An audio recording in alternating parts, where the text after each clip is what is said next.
Hello everyone, this is a short video to show how to use Microsoft Excel to make a scatter plot of some data. We've got here information from an ice cream store and we've got the temperature of the days and how much sales they had on those days.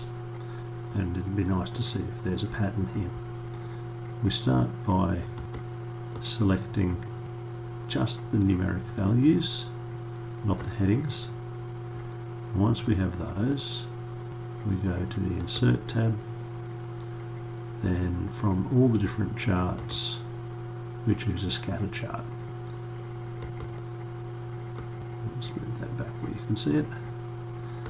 Now it's important that the first column on the left is the numbers we want on the horizontal axis, and the second column is the vertical axis, and it must be a scatter chart to have the two numeric axes work properly. We can just click on the title and change this,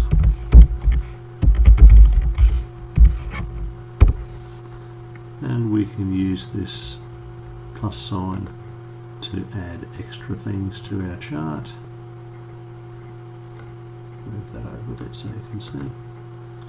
And I'm going to pick here axis titles, and then I've got labels to put here.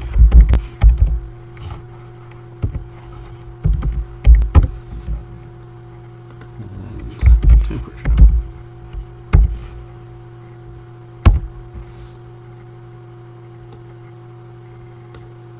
So that's a nice easy way to display data, and it certainly seems like as the temperature of the day was warmer, there were more ice cream sales.